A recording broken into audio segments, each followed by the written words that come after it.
Welcome to LinkedUp, Breaking Boundaries in Education, a podcast that focuses on what is happening in education today, connecting everyone to the movers and shakers that are breaking boundaries in the education arena. Welcome to our podcast. We're so happy that you found us today. I'm Jerry Kimball, and I'm here with my co-host, Jamie Saponaro. And we are excited about our podcast today. It's called It's a Family Affair, and we are talking about that issue that I think everyone in America is involved with, and it's remote learning. But today we have some great guests with us, and all of them have been involved with remote learning in one way or another. And all of them are very distinguished as well in their career and their profession.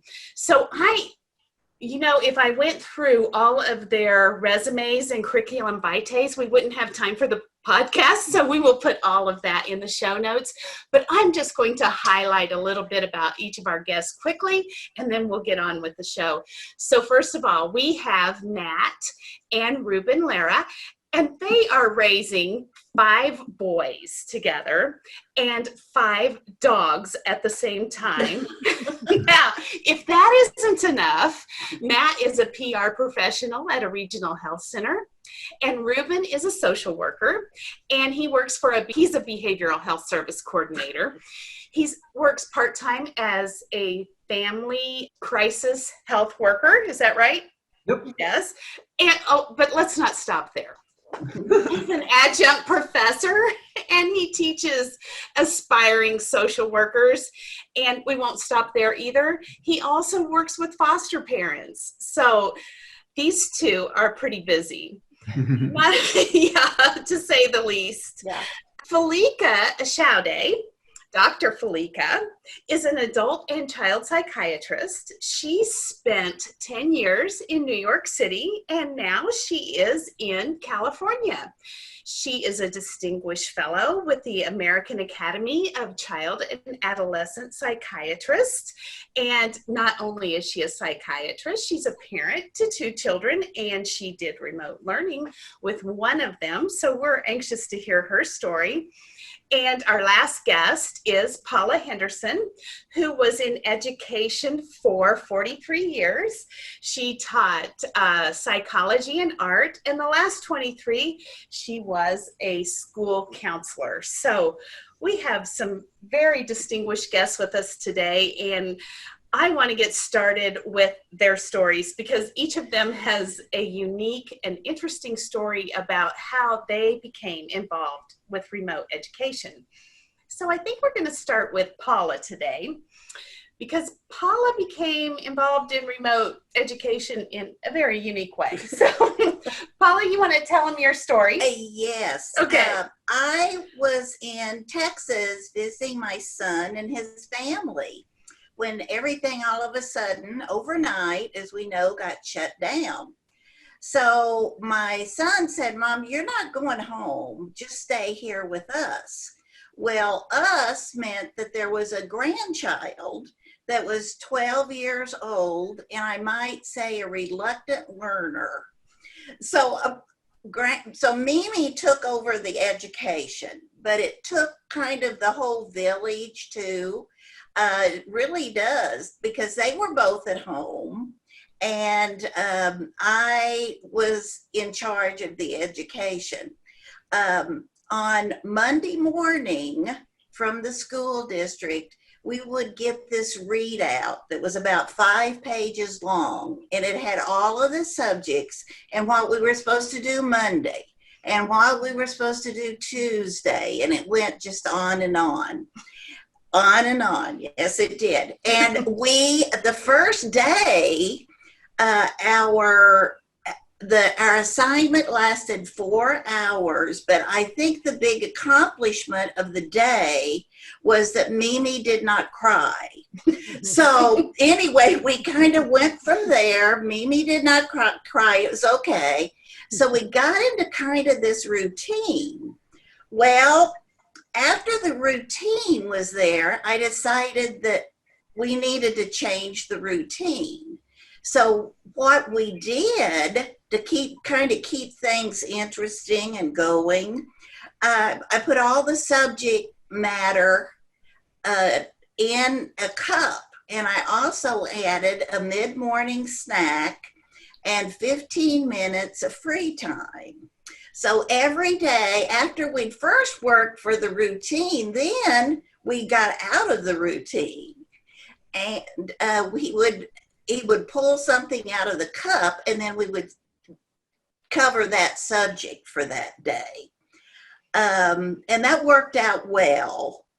He was wanting more of the mid-morning snacks in there and the free time. And I said, no. I said, I've got all day. Do you have all day to sit here? So he finally decided that he didn't. So we worked a little bit on that. Life lessons galore available. I had a captive audience. We talked about his life and my life, the things that had happened, and his likes and his dislikes in life. And I truly learned this child more than I ever would if I had not been there. I understand him, and I have a great feeling that he's on the way to a successful life. We read books, classic children's books, Where the Red Fern Grows, and we had huge discussions about that. And here again, I had a captive audience. So anyway, it was a special time for me. Some days the special was bad. Sometimes the special was really good, and we just hung in there. Now, as far as the family goes, we decided that we needed, my son came up with this motto. So the whole pandemic, and we were locked up in Texas, our motto became peace out. So we made a sign, because one of his art projects is that he was supposed to do a stamping thing. So we took his Legos and a stamp pad and made the word peace out. Well, the Venetian blinds in the kitchen became our bulletin board. So we had to hang up the word peace out. And then if someone in the family was having kind of a down day, we both wrote letters to that person and put them on the Venetian blinds in the kitchen. So that was seen also. I put up all of his work.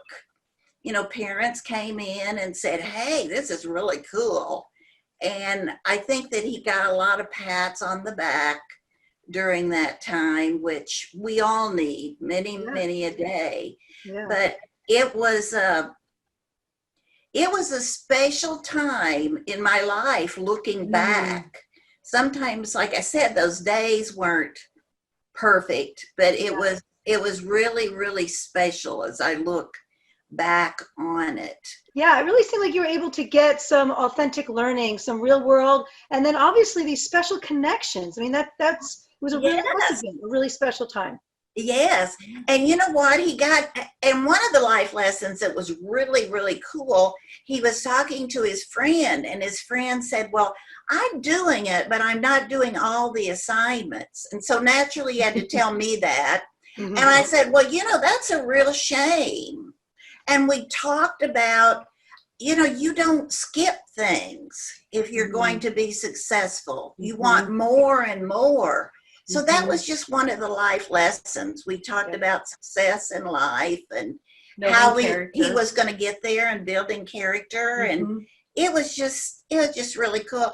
It was really interesting that I started getting these things on the internet or on text about everyone else feeling the same way that I did about it.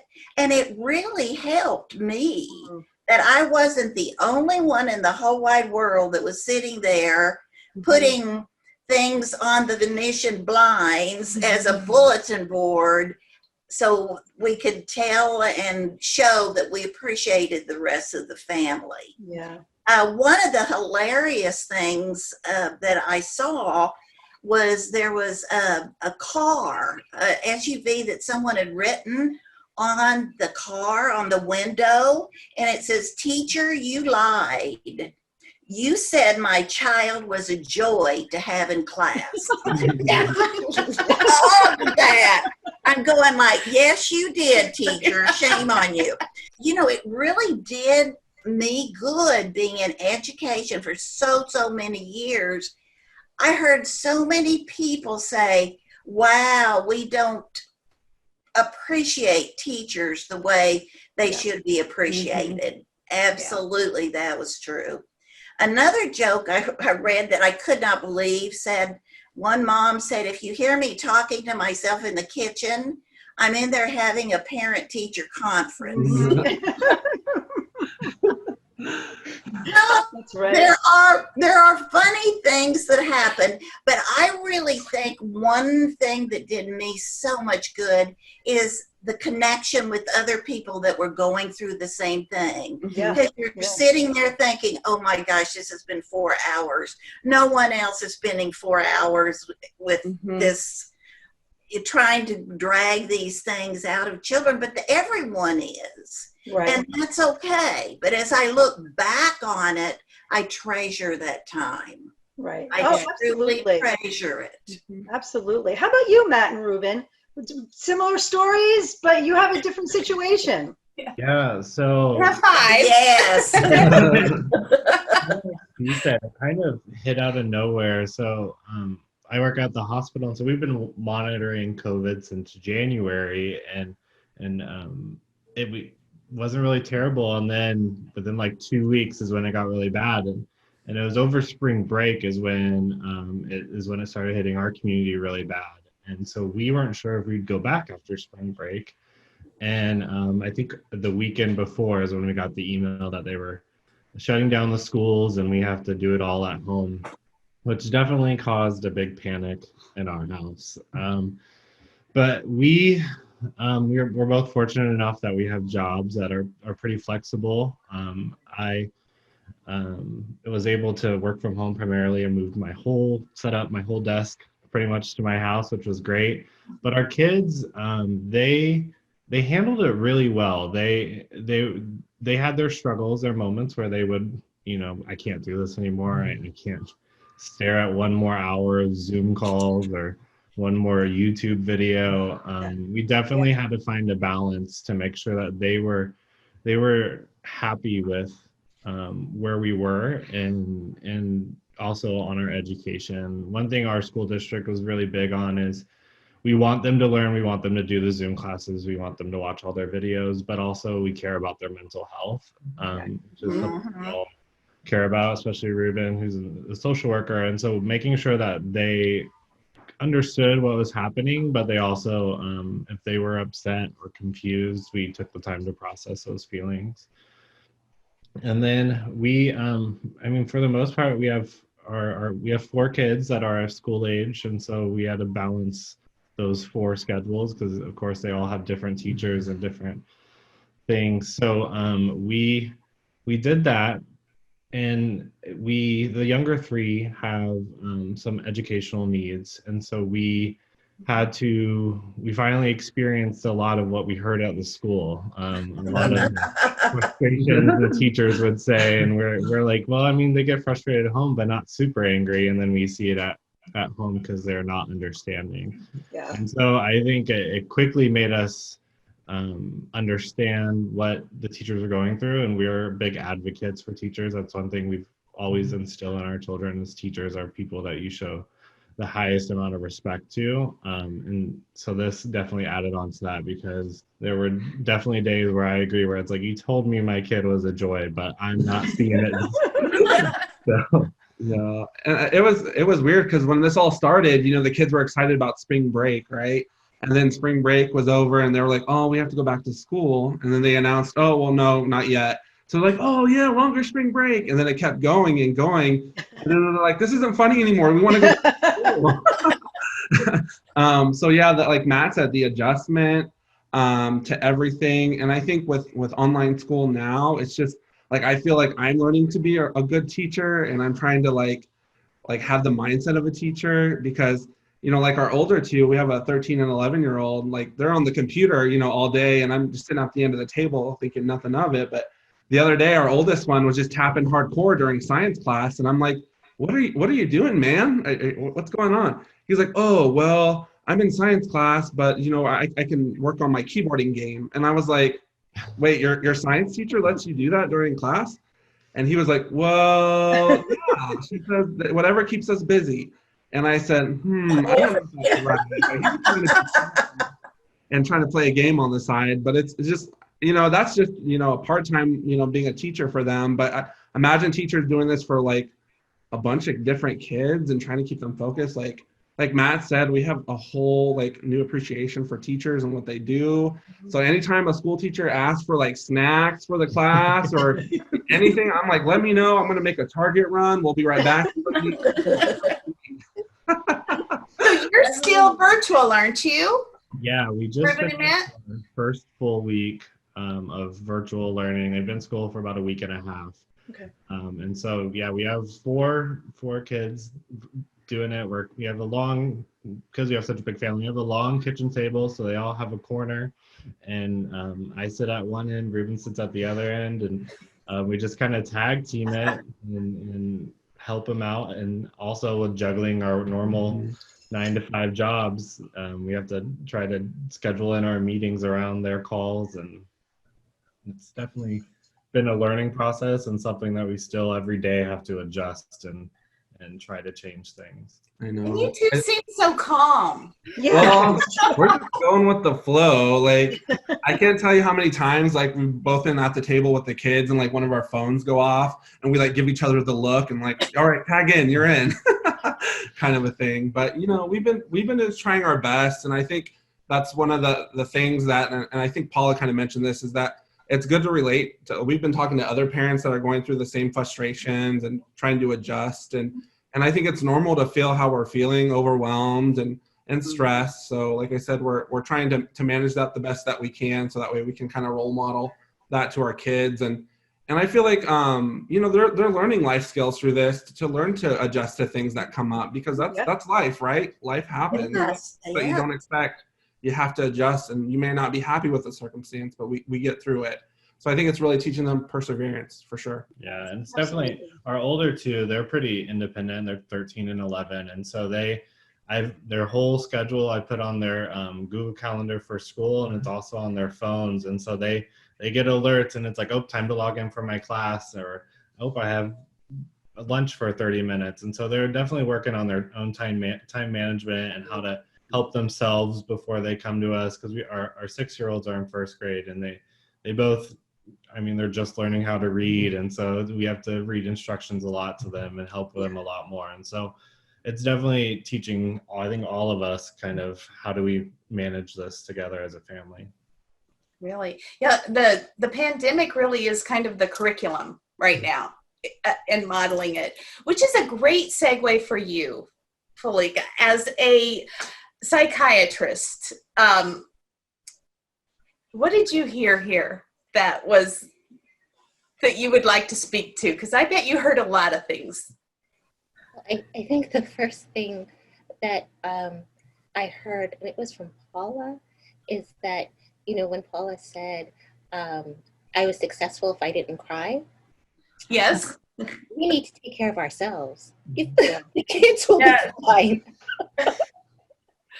They naturally are resilient, but remember, parents have multiple jobs. That's right. Even for parents who are stay-at-home parents, they still have multiple jobs. It's inconceivable to just only parent. You have to manage the household, all kinds of things. So what I've learned, and I've tried to tell others, is that, take care of yourself. Mm-hmm. The children will be fine. These kids are resilient. Right. Okay. Yeah. And then at the younger ages, they're going to, the difficulty with the younger ages is that they need help getting on, especially if they can't read. They need, manipulation and help, but they naturally want to learn because the other kids their friends are doing the same thing. Right. And that's aside from the kids with special needs. That's a whole different set that require different services. But most children want to do what their other friends are doing. So I wonder too, how is it that kids are resilient, and I get that, and I think that's super important for all of us to remember, because it will sort of ease our worries, right, about current effects on them, ramification or later ramifications. But I do worry a little bit about the little ones who really need socialization, preschoolers, kinders, first graders. How can we help them, especially because that's the most important part of their learning experience at that age? Missing out a little bit. How can we help that? Yeah, I have to be honest, I find that to be difficult as well. Yeah. And usually what I tell parents is it's up to what they're comfortable with. Some parents are in a situation where, after school's out, my kids have to do something. So if they live someplace where they can be outdoors, I have had parents who have signed them up for tennis camp after school, as an extracurricular activity. So it really has to do with the family dynamics. If the parents are comfortable sending the kids to some sort of extracurricular social event that can happen outdoors, perfect. If they can't, I know a lot of families are doing family pods, with a neighbor or something similar to that. And then lastly, what I would recommend is regular FaceTime. Schedule the FaceTime sessions with the friends or family members. And I find that to be difficult too, because everyone has different schedules. But even if it's FaceTime with grandma every day at 6, something so they can socialize and be part of the world and have someone else to talk to other than the people in the household. But it is that, I agree with you, the socialization is detrimental. Yeah. That is what I worry about. But I think your tips are really important. I know, a lot of sports have gone on in safe ways. So leveraging that, taking advantage of that, I think is super important. As you said, just anything outdoors and trying to meet up with people socially distant wise. I think those are really great ideas. And you're right, having that FaceTime with other family members that you don't normally get to see. Paula, you've had plenty of that, we know. But yeah, I think you're right. I think those are really the tricks, and really not that tricky. It's just making sure you schedule it in, I think, is what it is. Have you seen more depression in your practice, or more of anything in particular? That's a good question. I want to say it ebbs and flows. No, not more depression initially, because kids are resilient. They learned, they understood what the COVID was, they got it. But now with school, we had the summer, right, and now we have school back in session. I think there's more anxiety. Okay. And I say that because remember, the college kids are either back or don't know when they're going to go back. Right. So this is wearing on them. I find that the little kids they're doing just fine, except for the difficulty concentrating. But I can't say that they're more depressed or more anxious. But as you get older in the ages, this is wearing on them. This is wearing on them. Yeah. Right. I can see that. I would agree, because I work in crisis with kids specifically, and we see a lot of the preteen teenagers that love to socialize, see their friends, go to the football games, and in our area a lot of that stuff has been canceled. So we see a lot of kids that are struggling with not having that one-on-one contact with peers, because at that age it's really important to have those relationships. And a thing that they struggle with is when they get in trouble, the first thing now that gets taken away is a cell phone or iPad, that connection. So we're seeing a lot of, irritability, depression, things like that. But also, it's kind of up and down because we also have the kids that were struggling in school, that didn't like being at school, that are thriving now that they're on online school. You know what I mean? Because they don't have to have that interaction that makes them anxious, or if they struggle with building those relationships. So I agree. It's kind of up and down right now. Mm-hmm. Must be hard to manage too in your positions. So it's a struggle. Right. Do you hear what the teenagers are doing to communicate and stay connected? I think, from what I hear, a lot of them have I guess a lot of their families know each other. So they'll do very select, maybe one friend come over kind of a thing, but they're doing the basics, checking temperatures, if they're having any symptoms, to stay home. But I do think parents are trying to find alternatives now, instead of just taking the phone away for a certain amount of time. Maybe they're being more specific, or maybe that child has another way to earn that back, kind of a thing. Netflix. Yeah, and when I was younger, a phone was super important. So now today, I could imagine, with the pandemic, it's super important for a lot of people. So. Yeah. What about your situation at home? You have one daughter who you were homeschooling, and then the other goes. How does that work? I have for you?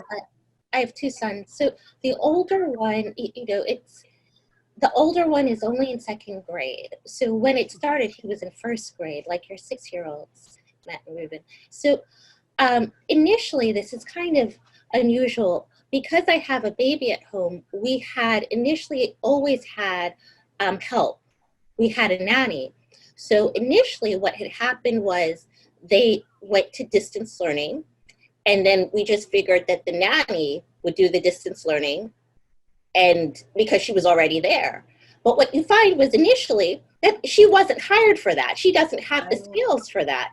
He was in school when she came, and her main job was to take care of the baby, and then she only had to pick up. She didn't really have to take care of a 6-year-old aside from picking him up from school. So now we had the shelter in place, and we realized she's not capable of doing this. Right. And it's not her fault. It wasn't part of her job description from the beginning. Right. So what it turned out, what I had to do was she could just do her best, which basically meant pushing the button when it was time for Zoom. and then, again, no fault of her own. It really wasn't what she came on board to do. Right. And then, you also realize that she's anxious as well. Mm-hmm. So this isn't, it's a young girl, and all of a sudden she's placed in this new world. So no fault of her own, but what we had to do was, all she does is do the best she can. And then when I got home, I'm the one checking off, okay, let's do your reading, let's do your math.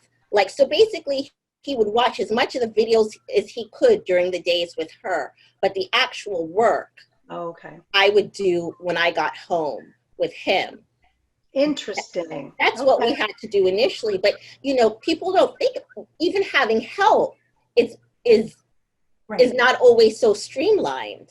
Yeah, right, exactly. I guess you anticipated it and you thought we're covered, and then you realized, okay, this isn't going to work the way I planned. Yep. And then you had to do a plan B and a plan C, it seems like, too. So yeah. And you're all professionals and you've worked all day. Yep. And then you have an additional job. Yes. Yep. To do. The days were very long. Mm-hmm. Right. Yeah. And exhausting. Mm-hmm. Yeah. Yes. I see a lot of head nods. Absolutely. Mm-hmm. So we've talked about some of the struggles. We've talked about, how you manage certain things. What are any silver linings, though? Anything that is coming out of this, that you wouldn't have expected, or that is, a blessing in disguise? Yeah, I would say one of the things is, and we talked about this a little bit earlier, is I have a whole new appreciation for teachers, and not just teachers, but all the staff that are involved with school. Sure. Because I've said this before, I feel like teachers are so underpaid for the amount of work and pressure that they have to educate our kids. Yeah. And then to have this curveball thrown at them, it blows my mind what they do. Like it literally. And I think for us, like building those relationships with our teachers' kids and, the social workers and the support staff, like they have been absolutely amazing. Like Absolutely. I feel like we're really lucky because they not only check on the kids, but they also check on us to make sure, like, how are you guys doing? You know what I mean? And kind of Right. like what we talked about, like the self-care, making sure that we're doing what we need to do. So I feel like we're really lucky in that end. And I feel like they've been trying really hard to like put on these fun events for our kids, like back to school. Like it was supposed to be like super, like get dressed, take a first day of school picture kind of a thing. And they go meet the teacher, and they were limited. So they got creative, and they actually had like a little ice cream drive-through through the school. And all the teachers were all dressed up with signs and welcome back. And our kids were so excited to see, their kindergarten teachers from last year, and they were shouting their names, and it got them really pumped up. And like, it just made us really excited and happy. And I feel like with not having those kind of things in person, they kind of missed out on that. But I felt like they really tried really hard to get that excitement going. And we, on the first day of school, got them all dressed up and did our signs, first day of, first grade, first day of fifth grade, seventh grade. And I mean, we still try to make it as, back to school as possible. But I think for us, our family's gotten a lot stronger in our communication. So I definitely see that as a silver lining, and we just kind of keep taking it day by day. Yeah, I would add that I think the kids have learned to just kind of how to help themselves a lot. And they last year they struggled with the idea that we're home but we're still working. But I think they've finally started to realize, like, oh, if dad's headphones are on, like, let's not go tap on his shoulder for a drink of water or something. And so they definitely, they know it's like, okay, I can get up and go to the bathroom. I can get a drink by myself, or let me try to read this on my own. Mm-hmm. And they try to do as much as they can on their own before they come and interrupt our meetings or ask for help. And I talked about earlier, just the time management thing with our older two. Before this, they couldn't tell you what time it was, what day it was, what's on their schedule. We have a family calendar where they can see, what we're doing all the time, but they never looked at it. But I think this has definitely helped them realize, like, okay, my time is not more important than other people's. I have to be able to balance what I'm working on and be respectful of what others are doing. I had, my silver lining was, my grandson actually said, now this is a 12-year-old boy, he actually said that he wished he could go to school. And although I know he loves school, heaven forbid him saying that. No. So he finally said about the third day home with Mimi, he decided that he would rather be in school, which was just pretty wonderful. Now, also, the teachers, oh my gosh, I cannot go on and on about the teachers. The teachers had a drive-through. Everyone was in their own car, and they drove through the whole attendance area, waving at kids, and kids had signs. And now, one of his teachers on May the 4th is really into Star Wars. So he dressed up like a stormtrooper and came to our house because May the 4th be with you. And they always text my daughter-in-law when they were going to come. But one time, two of them came together just to check on how he was doing. That's great. And it just like, oh my gosh, they were just so wonderful. Plus their job being twice as much as just a regular classroom. So they reached out just beautifully. Another thing that I think I noticed was part of our writing curriculum. I decided that we were going to write affirmative notes to people when we thought they were down for the day or emotionally. And I think my grandson noticed that.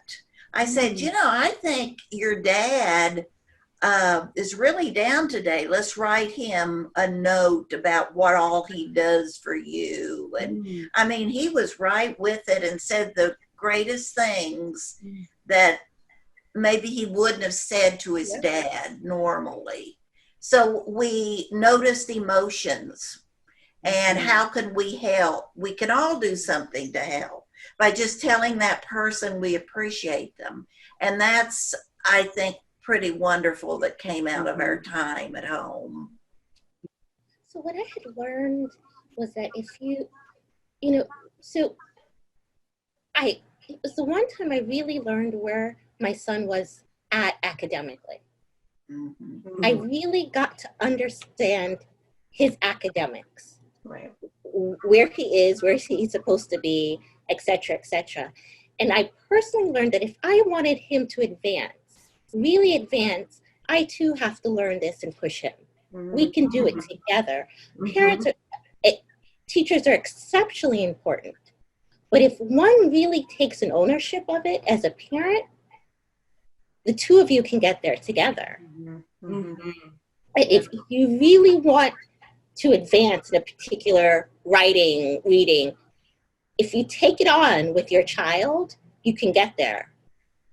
Yeah. That was the silver lining.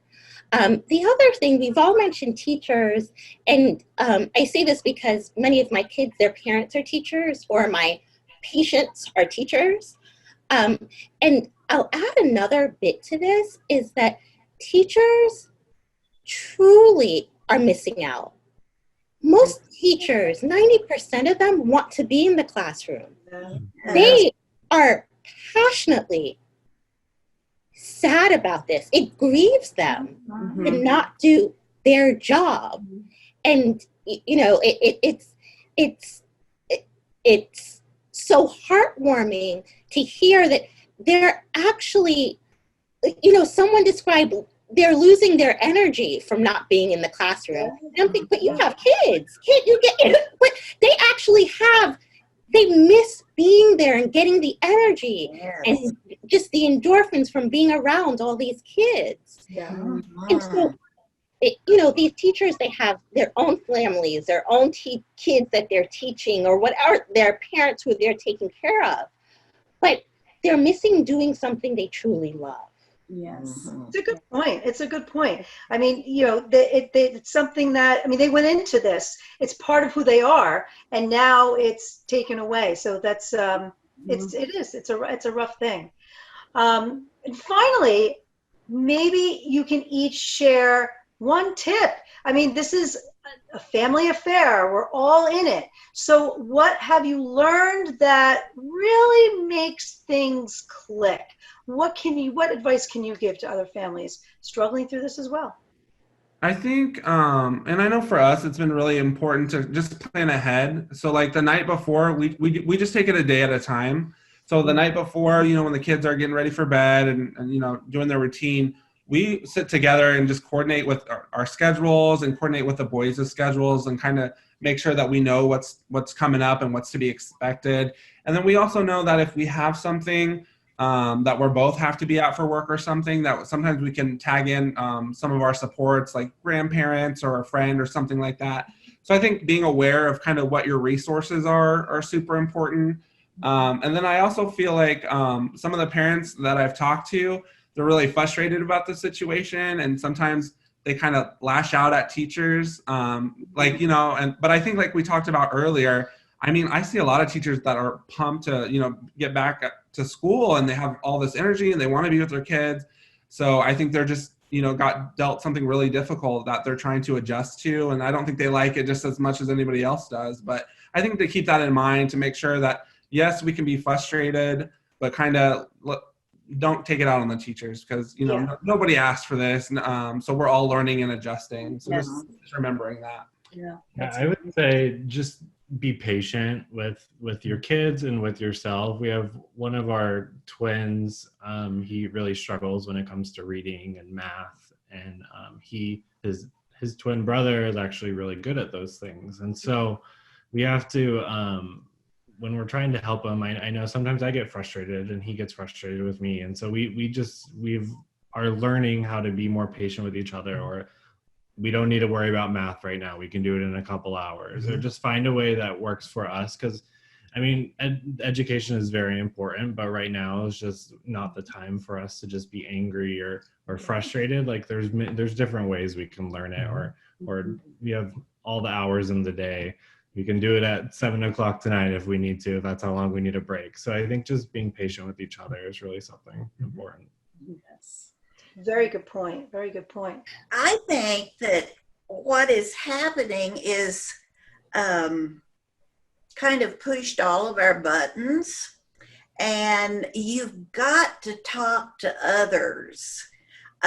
Where I was in Texas, there was a teacher that lived across the street, and we would stand at the curb and say, well, how was your day? Oh my goodness. Well, this teacher, first day they were out for the rest of the year, she said, I cried all day. I missed my kids in the classroom. I wonder how they're going to do. I want them safe. I want them happy. And in her case, some of them really depended on her. And she was torn up about that. And then she had 2 kids that she was working with, too, her kids at home. And I remember when I was teaching, they were all my kids. Right. And no matter where they were at home, or I worried about them. And it just tore me up. And when we got back to school, that was a most exciting day, because I could see them and talk to them, and how was your summer, and this kind of thing. But it's just, here again, it's teachers. You know, and that's why they're teachers. They literally care. Yeah. And it's just, you know, this is the world we're living in nowadays. And, you know, I've always heard, if you can't bend, you'll break. Yeah. And we just can't break. We've got too many things going, and too much responsibility, and too many joys to talk about. So anyway, that's kind of my advice. Keep in touch with others. Yeah. Keeping those connections going, patience, being flexible. How about you, Flaggy? What do you from your professional experience and then your personal too? I think the biggest thing that the kids are saying is that they're bored. They're bored.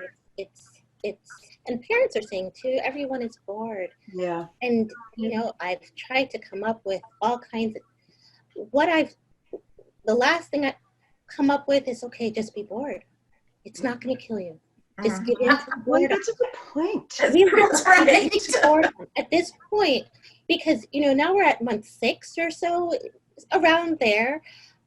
There's nothing anyone is going to come up with for us to do anytime soon. Yeah. Give in to the boredom. And now what it's led from personal side is, now my son will say, okay, is your pickup at the library today? Because the weekend is coming and there's not going to be anything to do. So he knows he needs his stack of books because we're going to be at home. Yeah, I think that's interesting. And I think you guys touched on it earlier, is, teaching them how to be independent. I think letting them be bored, I think that's part of it too, right? They don't always have to be entertained. They don't always need to have something in their hand. They don't always need you to entertain themselves. They have to learn patience. They have to learn, like Matt and Ruben said, that they need to be, it's not always about them all the time, right? Yeah. So learning that, right, that there's a universe outside of themselves, and that sometimes they just need to learn coping skills to deal with certain things. I think that's a good point there. It's important. But guys, thank you all so much. This has been so exciting. It's a family affair. So many different stories, so many different types of things that you've learned, things that you've shared with us are really, and as you mentioned too, Paula, it's commonalities. A lot of us all are struggling through the same sorts of things, but in different ways. So we really appreciate your stories. We appreciate your advice and your insight. So excited about this. So this was so uplifting. Yeah. So uplifting. You all are doing such a great job. This just made my day. This was Wonderful. Thank you all. Thank you all. Thank you for listening. And if you would like to stay linked up, be sure to follow us on Apple and Spotify and subscribe to us on YouTube.